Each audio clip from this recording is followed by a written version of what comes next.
Welcome to Letters to Louie with Abbey, Algiers. Welcome, Abbey. Thank you. You're here in the month of November, and we're just one day past Veterans Day, and you were perusing, if you will, your dad's letters and notes, and you have a topic today that we're going to talk about. Pearl Harbor hits home, and it's a reflection of your dad. And how old was he then? I believe he was 15 or 16 Okay. when Pearl Harbor happened, and when he, and when everything kind of started for him thinking about the war. And Okay, and so when he wrote this, how old was he? Do you know that, or just it was adult? 2009. The Oh, email wow. was, so April of 2009 is when he wrote it. That's amazing. Yeah. Okay, well, let's hear what he has to say. Okay, great.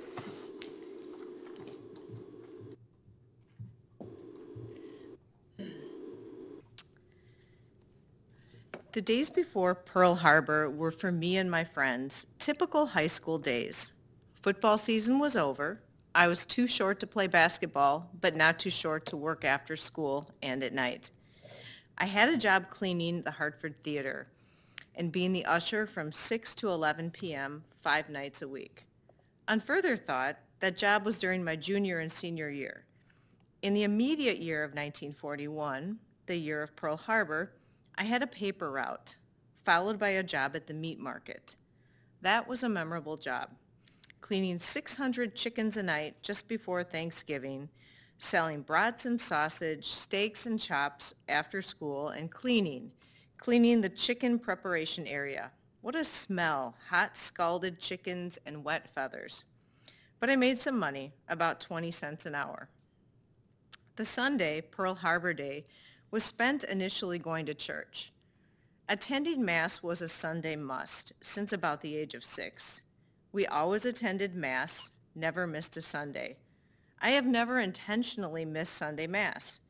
It seems that attending Sunday Mass is the least we can do to be thankful for our life and health, intelligence, and happiness. Be that as it may, I did go to church that Sunday. The people were concerned.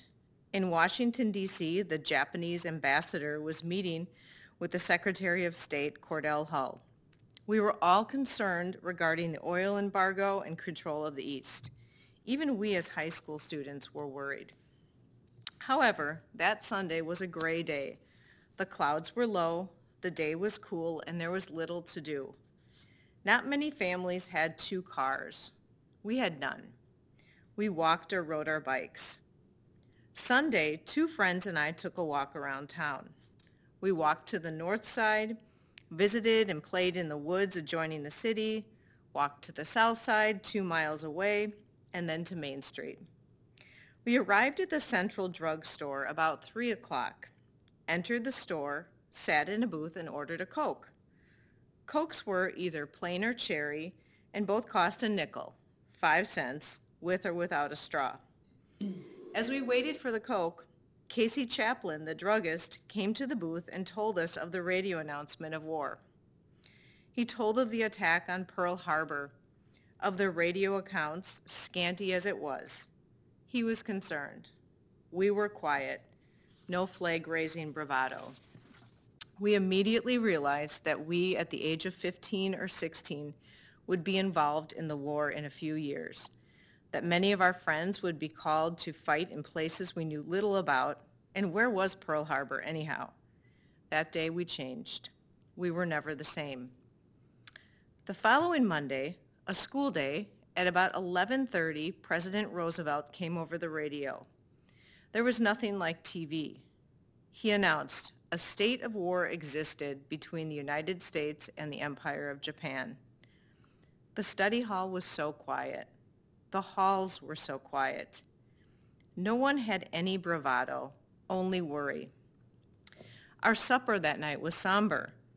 My father spoke and was disdainful of the politicians who were predicting a short war, annihilation of the Japs, and other empty words.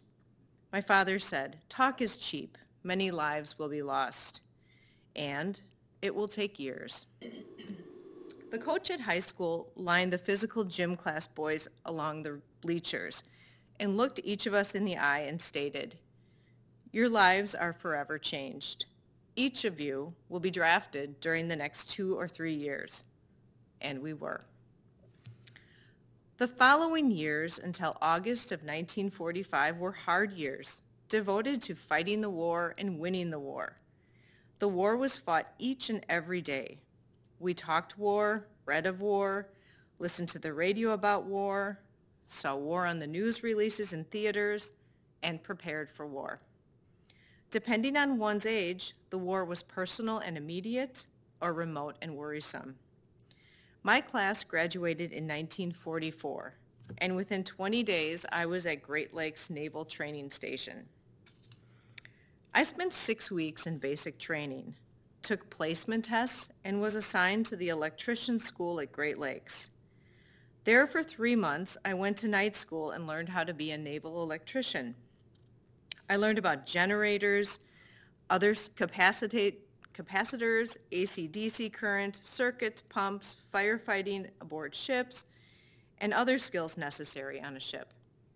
Night school was taught on the base by guys a little older than I. We marched in the raw, cold nights of November and December.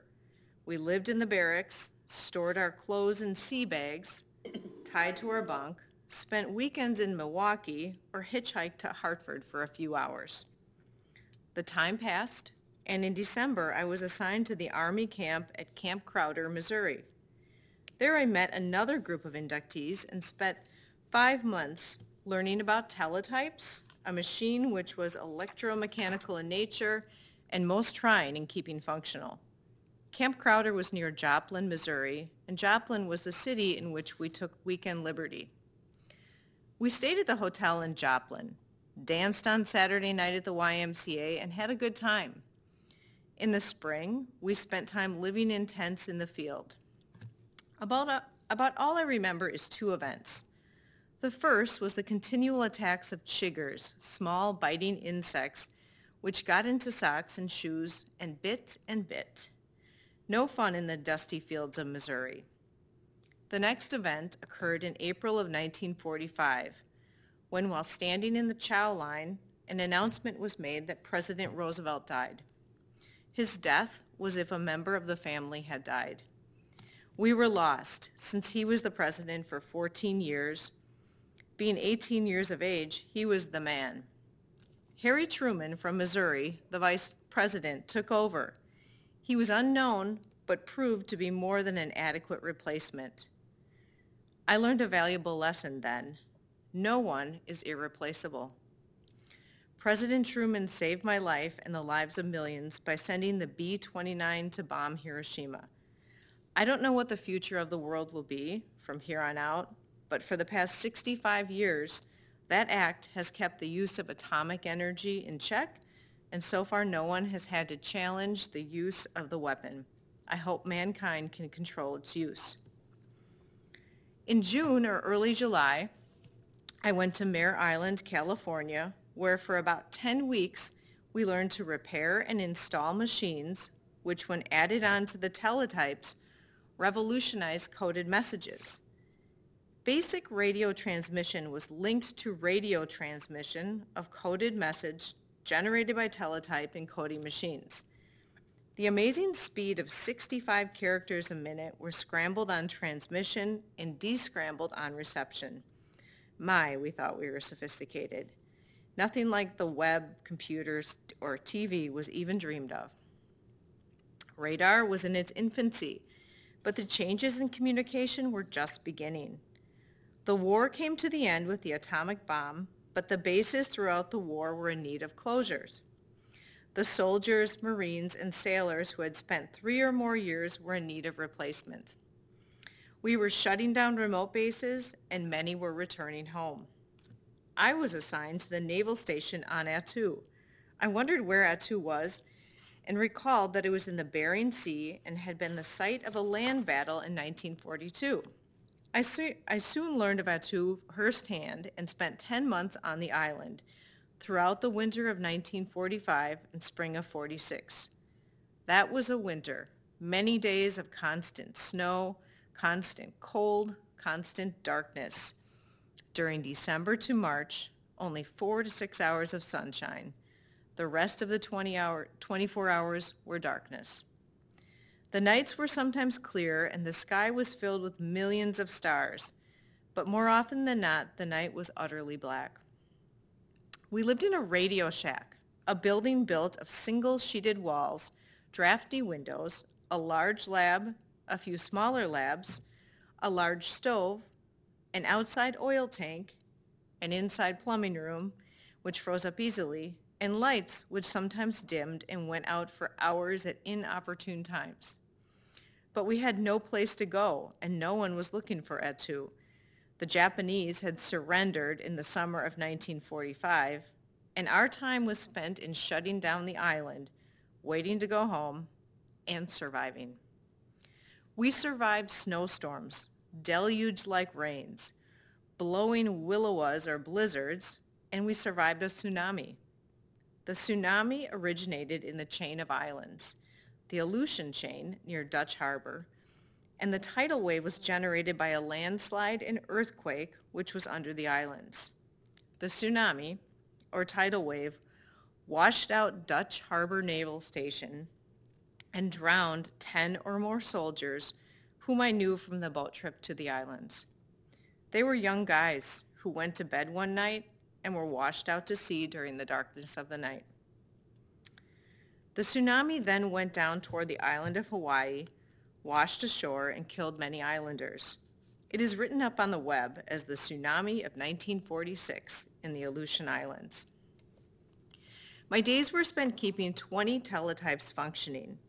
Teletypes were electromechanical typewriters connected to radio signal in the radio shakes and offices on the island.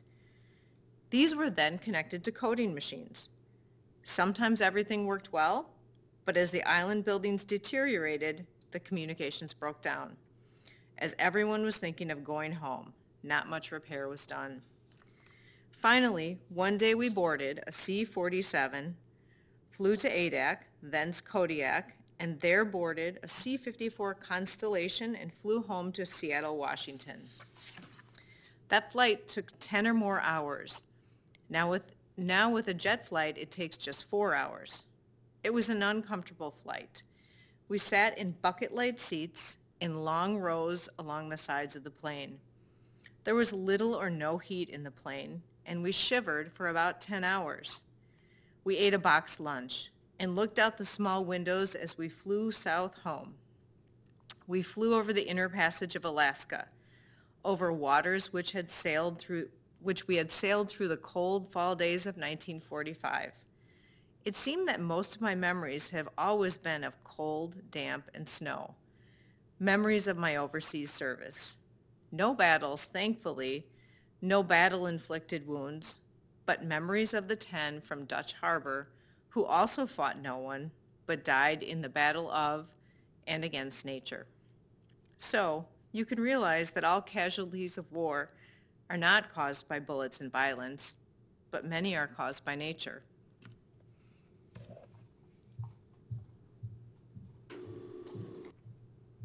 It's incredible that he had such a great memory. I know. You know, writing that in 2009, that's just, I mean, the attention to detail is amazing to me. And while you were reading that, I was thinking about the young men's lives that had changed.